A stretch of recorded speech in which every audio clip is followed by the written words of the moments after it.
जय श्री राधे। पूज्य श्री सद्गुरुदेव भगवान के चरणों में प्रणाम।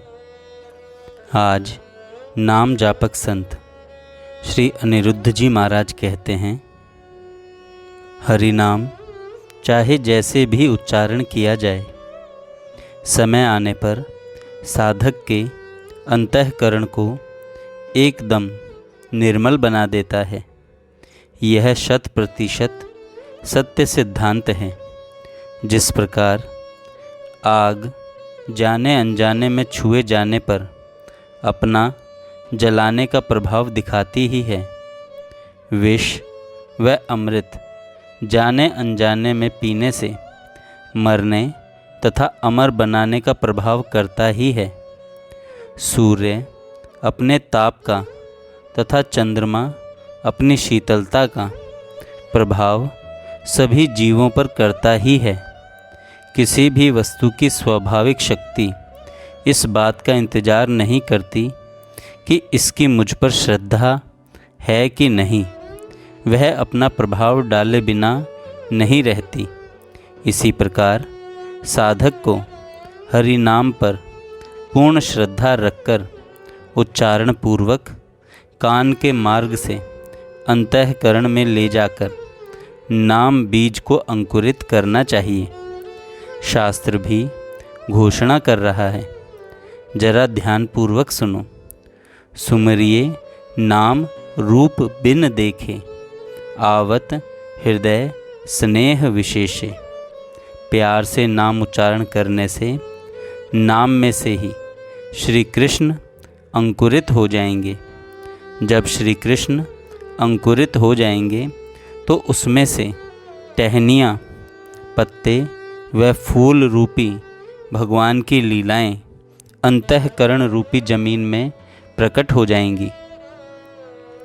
श्री गौर किशोर बाबा जी जो अनपढ़ थे, इसका प्रत्यक्ष उदाहरण है।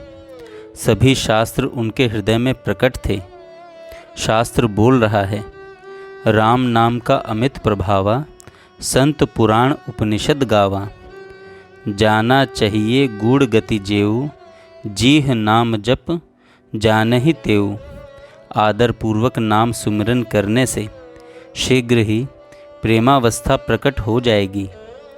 जहाँ आदर नहीं वहाँ सब कुछ निस्सार है, कपट है, दिखावा है। उपजाऊ उर्वरा भूमि में बीज कैसे भी पड़े, अवश्य ही अंकुरित होगा। इसी तरह नाम का कैसे भी उच्चारण हो, पाप का नाश करेगा ही। जैसे अजामिल पापी का हुआ। सादर सुमिरन जो नर करहीं, भव वारिधि गोपद इव तरहीं। हरि नाम से अर्थ, धर्म, काम और मोक्ष चारों पदार्थ उपलब्ध हो जाते हैं। जिसने भगवत नाम को अपने जीवन में अपना लिया, उसने तो पृथ्वी की अनंत कोटि परिक्रमाएं, तीर्थाटन, यज्ञ, वेद शास्त्रों का पठन, समस्त सेवाएं अर्थात सभी शुभ कर्म कर लिए। ये सभी हरि नाम के 100वें हिस्से के बराबर भी नहीं हैं। हरि नाम में शुद्धि अशुद्धि, देश काल, विधि विधान कुछ भी करने की आवश्यकता नहीं है। केवल जीभ से स्पर्श मात्र होना चाहिए। हरि का एक नाम ही इतना शक्तिशाली है कि जीव उतना पाप कर ही नहीं सकता। हरि नाम बार बार इसलिए करना पड़ता है कि भविष्य में पाप वृत्ति जगने की संभावना रहती है। पाप तो समाप्त हो जाते हैं, परंतु पाप वासना हरि नाम बार बार लेने पर ही जाती है। नाम से त्रिकालिक भूत भविष्य वर्तमान के पाप तत्काल नष्ट हो जाते हैं। इसी कारण कहा गया है कि इंद्रिय संयम रखना आवश्यक है, वरना भविष्य में पाप होंगे ही। भगवान स्वयं बोलते हैं कि भय शोक गिरते, उबासी लेते, छींकते, डर से किसी भी अवस्था में मेरा नाम तारक ब्रह्म है। लेकिन प्रेम तो प्रीति से हरि नाम लेने पर ही प्रकट होगा। एक ब्रह्मदेव ने नरकवासियों का दुख देखकर जोर से गोविंद नाम उच्चारण कर दिया तो समस्त नरकवासियों के हेतु विमान आ गए, क्योंकि उन्होंने दिल से नाम को ग्रहण किया था। अतः सभी का उद्धार हो गया। भागवत पुराण में लिखा है, शिवजी स्वयं पार्वती जी से कहते हैं, संपूर्ण जगत का स्वामी होने पर भी मैं विष्णु भगवान का नाम अहरनिश जपता रहता हूँ। मुझे नाम से ही सभी 18 सिद्धियाँ तथा आनंद मिला है। तुम भी मेरे संग हरि नाम जप करो, तुम भी मेरे साथ हरि नाम जप करो। पार्वती, कलयुग में भगवत प्राप्ति का मार्ग कितना सरल है, इसके लिए देवता भी तरसते रहते हैं कि कलयुग में हमारा जन्म भारत भूमि में हो जावे तो हमारी यह दुखदायिनी योनि छूट जाए। जब सभी पाप वासना नष्ट हो जाती है तो स्वतः ही भगवत प्रेम अवस्था प्रकट हो जाती है। जब पाप वासना हृदय में रहती है तो प्रेमावस्था आने में देर रहती है। अतः इंद्रिय संयम परम आवश्यक है। इनमें काम प्रवृत्ति रहती है। भगवान के नाम अर्थवादियों को नरक भोग कराते हैं, क्योंकि वह कहते हैं कि नाम की अधिकतम बड़ाई कर दी है।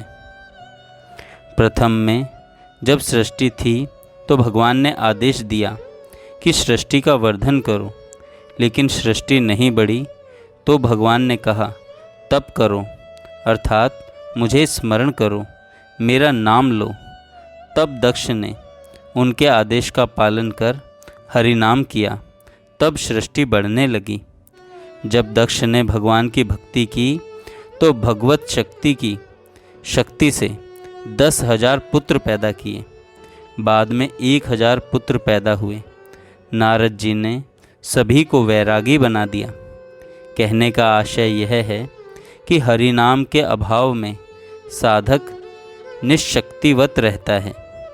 अपनी शक्ति से जीव कुछ भी नहीं कर सकता। अतः मैं बार बार सभी से प्रार्थना करता हूँ कि अधिक से अधिक हरि नाम करने से ही सुख विधान हो सकेगा। मानव देह बार बार नहीं मिलेगी। इस सुअवसर को न गंवाओ, इससे बड़ा कोई नुकसान नहीं होगा। ऐसा सोचकर मेरी प्रार्थना सुनो। मेरा भी कल्याण, आप सबका भी कल्याण होगा। मेरी प्रार्थना नहीं सुनोगे तो घोर दुखदायी कष्ट पाना पड़ेगा।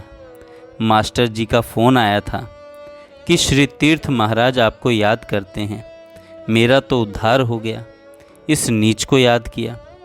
माया का सबसे बड़ा शक्तिशाली हथियार है काम वासना। काम शक्तिहीन करता है तथा मन को गिरा देता है। संकल्प विकल्प से इसकी जागृति होती है। यह प्रथम चित्त से जागृत होता है। यदि यहीं इसको नहीं दबाया जाए तो यह मन पर आकर इंद्रियों तक पहुंचता है, फिर बेकाबू हो जाता है। अतः संकल्प विकल्प के समय ही इसकी जड़ काट देनी चाहिए। काम बुरी चीज़ नहीं है, काम वासना बुरी चीज़ है। काम का तो भक्ति से दमन हो जाता है, परंतु काम वासना अंतःकरण में रंगी रहती है। जब हरि नाम का बारंबार उच्चारण होता है तो नाम और जिह्वा का घर्षण होने लगता है। जीभ का घर्षण होने लगता है। इस घर्षण से विरह अग्नि जागने लगती है। भगवत के लिए छटपट होने लगती है। जब छटपट होने लग जाती है फिर तो सात्विक अष्टविकार प्रकट होने लग जाते हैं। जब ऐसा होता है तो इंद्र काम को आदेश देकर उसे गिराने की कोशिश करता है। तब भक्त कामवश होकर स्त्री संग करता है।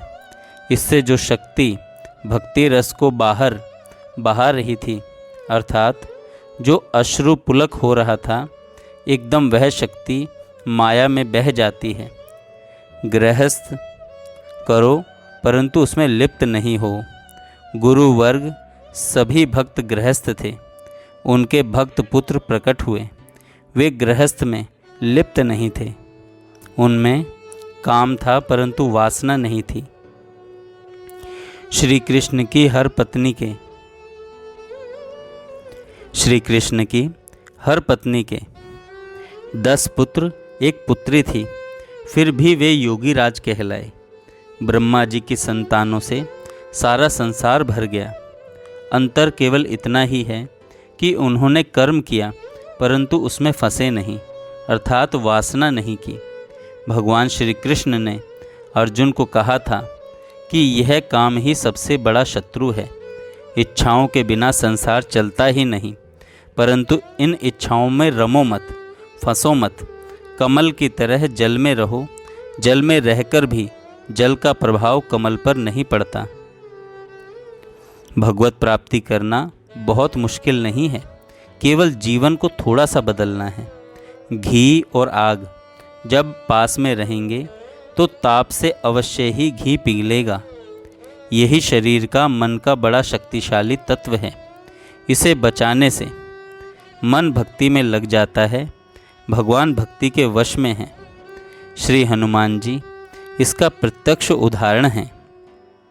श्री हनुमान जी इसका प्रत्यक्ष उदाहरण हैं। जय श्री राधे।